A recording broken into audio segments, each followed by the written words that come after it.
ये सुनकर आपको अच्छा नहीं लगेगा बट यूएस में पैसे कमाने एज ए स्टूडेंट बहुत ही मुश्किल है। तो what's up everyone, welcome back to my channel. आज की वीडियो में मैं आपको बताऊंगा कि अगर आप यूएस में as a student, international student आप आए हो या आप आना चाहते हो तो क्या आपके लिए वर्क अपॉर्चुनिटीज होती हैं, कितना आप अर्न कर पाओगे, आप अपना एक्सपेंस उसे कवर कर पाओगे या नहीं कर पाओगे।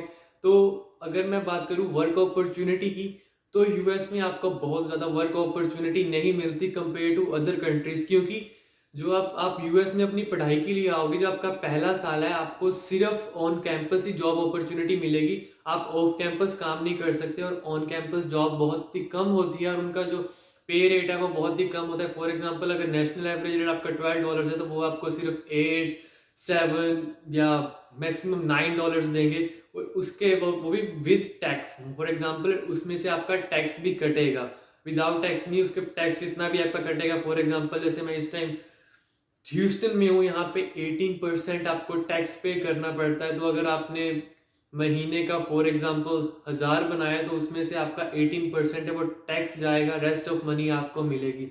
और अगर बात करूँ ऑफ कैंपस की, ऑफ कैंपस आप काम कर सकते हो बट 1 साल के बाद, और वो भी आपकी स्टडी के रिलेटेड होना चाहिए।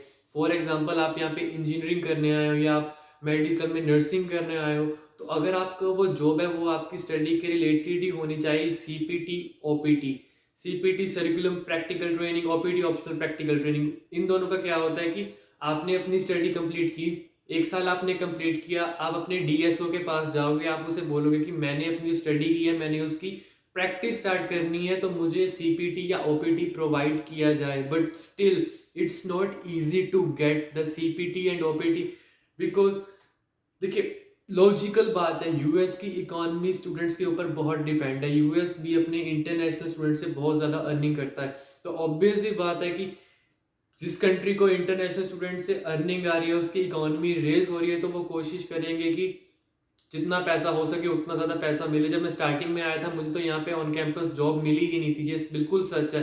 अगर आपको भी वहाँ पे कोई बोलता है कि आपको इजीली काम मिल जाएगा या आप इजीली वहाँ पे वर्क कर पाओगे, लीगली प्रोसेस में आपको काम बिल्कुल नहीं मिलेगा। मतलब बिल्कुल नहीं मिलेगा नहीं बोलूंगा, बहुत मुश्किल से मिलता है एज ए स्टूडेंट। और काम करना भी बहुत मुश्किल होता है। जो आपका स्केड्यूल है वो, अगर आप फुल टाइम स्टूडेंट हो, आपको 12 क्रेडिट मिनिमम लेने पड़ेंगे। और उसमें 4 आपकी क्लासेस होगी, 4 या 5, डिपेंड अपॉन एक क्लास कितने क्रेडिट आवर की है। और उन क्लासेस को कवर करना ईजी नहीं, क्योंकि ये असाइनमेंट होगा, आपको बहुत देते हैं। आपका एग्जाम्स होते हैं, आपकी असाइनमेंट्स होते हैं, जब आपको कवर करना पड़ता है। और दोनों चीज़ों को बैलेंस करना इजी नहीं है। तो मेक श्योर अगर आप यूएस में अपनी स्टडी के लिए आना चाहते हैं तो आपके पास अपनी सेविंग होनी बहुत ज़रूरी है। विदाउट सेविंग के आप आंख बंद करके यहाँ पे आ जाओगे।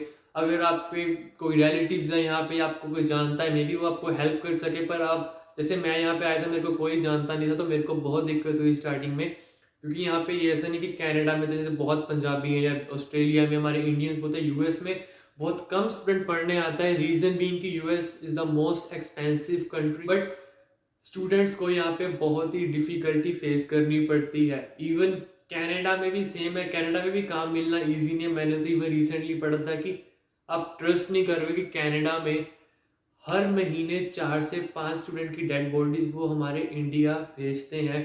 बिकॉज इंडिया में हमारे लोगों की क्या मतलब की आइडियोलॉजी है कि वो सोचते हैं कि हम अपनी घर बेच के, अपना इतना जमीन जायदाद को बेच के अपने बच्चे को बाहर भेज देंगे और वो मुझे पैसे कमा के भेजेगा। आप यहाँ पे पढ़ने आ रहे हो, आप पैसा नहीं कमाने आ रहे। अगर पैसा कमाने आ रहे तो वर्क वीजे पे आओ, स्टडी वीजे पे मत आओ यहाँ पे। क्योंकि स्टडी वीजे पे आपने अगर पैसे कमाना का सोचोगे तो ना आप पढ़ पाओगे, ना आप पैसा कमा पाओगे। आप यहाँ पे हमेशा के लिए फंसे रह जाओगे। क्योंकि आपने देखा होगा कि चलो स्टूडेंट आते हैं, कमाने स्टार्ट कर देते हैं, बट स्टिल उनकी लाइफ बहुत टफ होती है, लाइफ उनकी इजी नहीं है। उनको डेली बहुत ही डिफिकल्टीज को फेस करना पड़ता है।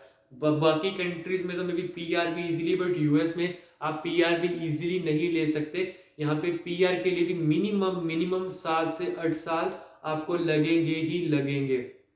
तो मेरी मतलब आज की सारी वीडियो का मेरा यही मतलब था कि अगर आप एज ए स्टूडेंट यूएस में पढ़ना आना चाहते हो, या पढ़ाई के लिए आपका गोल है कि आपने यूएस में जाना है, तो आप अपनी सेविंग करके आओ। ऐसे एकदम जैसे बाकी कंट्रीज में मैं रियलिटी की बात करूंगा, झूठ नहीं बोलूंगा, कनाडा जाते हो आप, इवन लोन उठा के कनाडा जाते हो कि चलो वहां पे जाके हम पैसे कमाएंगे, उस घर पे भी भेज देंगे, मे भी हो सकता है वहां पे, मुझे नहीं पता। बट यूएस में ऐसा नहीं है। यूएस में अगर आप पढ़ने आ रहे हो तो पढ़ाई पे ध्यान दो।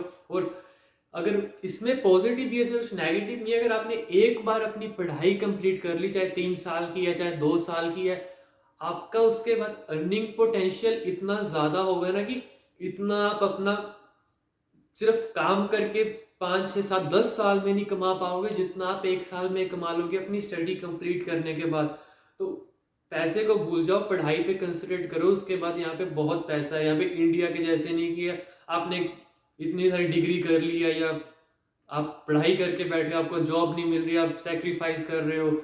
यहाँ पे आपने एक बार स्टडी कर लिया, आपने पढ़ाई कर ली, आपको जॉब मिल जाती है, आपको बढ़िया पे मिलता है, आपकी लाइफ बहुत ही इजी हो जाती है। इसीलिए हर कोई आदमी अब्रॉड आना चाहता है। तो अगर आप भी स्टडीज के लिए आ रहे हो तो अपनी स्टडी पे फोकस करो, अपने पैसे को भूल जाओ। आज की वीडियो में इतना ही। अगर आपको ये वीडियो पसंद आई हो तो इस वीडियो को लाइक एंड मेरे चैनल को सब्सक्राइब जरूर कीजिए। Thank you for watching this video.